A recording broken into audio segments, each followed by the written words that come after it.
Team బ్రాంచీలు ఎక్కడ ఉన్న కూడా సమాజంలో జరుగుతున్నటువంటి దాడులకు వ్యతిరేకంగా దళితులకు జరుగుతున్నటువంటి దాడులకు వ్యతిరేకంగా ఉద్యమం చేస్తూ ఆ యొక్క సమస్యలను ప్రభుత్వం దృష్టికి తీసుకుపోయి మేము ఆ యొక్క బాధ్యులకు అండగా నిలిచి బాధ్యుల యొక్క సమస్య పరిష్కరించడానికి మేము చాలా చైతన్యాన్ని తెలియజేస్తా ఉన్నాం.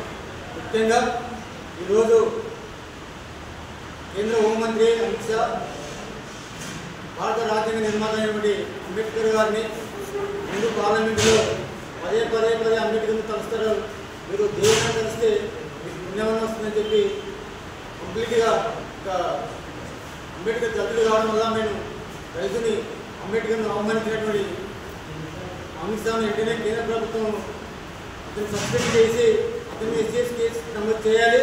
అదేవిధంగా అంతలో చేయకపోతే మేము దేశవ్యాప్తంగా దళితులు దళిత సంఘాలు కూడా ఉద్యమాలు చేస్తుంది, రాజ్యాంగం చేసే వరకు ఉద్యమాలు చేస్తుంది.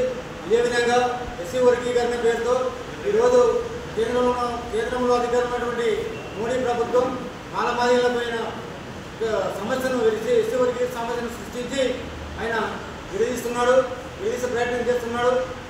అందులో భాగమే ఆగస్టు 1వ తేదీన ఇచ్చిన తీర్పు, సుప్రీంకోర్టు తీర్పు రాజ్యాంగ వ్యతిరేకమైన తీర్పు కాబట్టి ఎస్సీ వర్గీకరణ ఇచ్చిన తీర్పు పైన ఈ రాష్ట్ర ప్రభుత్వం ఇచ్చిన కమిషన్ కూడా ఎవరు కూడా అది పనిచేయవు. ఎందుకంటే కేంద్ర ప్రభుత్వం కానీ సుప్రీంకోర్టు కానీ ఎవరైనా న్యాయమూర్తులు ఎవరైనా సరే కానీ కేంద్రంలో ఉన్నటువంటి భారత రాజ్యాంగానికి అనుకూలంగా అనుసరించే నిర్ణయాలు తీసుకోవాలి తప్ప భారత రాజ్యాంగానికి ఎవరు కూడా వ్యతిరేక నిర్ణయాలు దానికి తీసుకోవద్దని చెప్పి సందర్భంగా తెలియజేస్తా ఉన్నాను.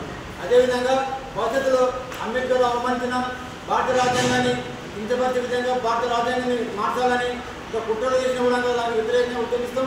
భారతదేశ వ్యాప్తంగా అన్ని సంఘాలతో ఉద్యమించి కేంద్రంలో ఉన్నటువంటి దళితుల వ్యతిరేకమైనటువంటి భారత రాజ్యాంగ వ్యతిరేకమైనటువంటి బీజేపీ పార్టీ కానీ రాష్ట్ర ప్రభుత్వాలు కానీ అందరూ ఎవరైనా రాజ్యాంగానికి అంబేద్కర్ విధానాలకు వ్యతిరేకంగా ప్రయత్నం చేసి కుట్రలు చేస్తే వారికి తగిన బుద్ధి చెప్తాము, భవిష్యత్తు చెప్పి సందర్భంగా తెలియజేస్తాము. మీ సంఘం స్థాపించడం దేని ఉద్దేశంతో సంఘాన్ని స్థాపించడం? అదేవిధంగా సమాజంలో జరుగుతున్నటువంటి అసమానతల పైన దళితులపైన దాడులు, మహిళలపైన వివక్షణ దాడులు చేసి చంపడం జరుగుతుంది. ఆయన ప్రజల మహిళలకు దళిత బాధ్యుల పక్షాన నిలబడి మేము వాళ్ళకు న్యాయం చేసే పోరాటం చేయడానికి ఈ సంఘాన్ని ఏర్పాటు చేస్తున్నాం. అంటే సంఘం స్థాపించి 9 సంవత్సరాలు అయిపోయింది. ఇప్పటి వరకు 9 సంవత్సరాల కాలంలో కావాలంటే దళితులపైన ఎక్కువ మహిళలపైన ప్రయత్నించింది, ఎక్కువ దాడులు మహిళలపైన దాడులు చేసినారు. ఎస్ఎస్ కేసు నమోదు చేసినాం, కంప్లీట్ చేసి ఎస్ఐ తీసుకుపోయిన తర్వాత డీఎస్పీ వారికి తీసుకుపోయి దాదాపు మేము అంటే 2015 నుంచి 2019 వరకు దాదాపు 23 కేసులు ఎస్ఎస్ కేసు నమోదు చేసినాం. భవిష్యత్తులో కూడా మేము బాధ్యత నిలబడి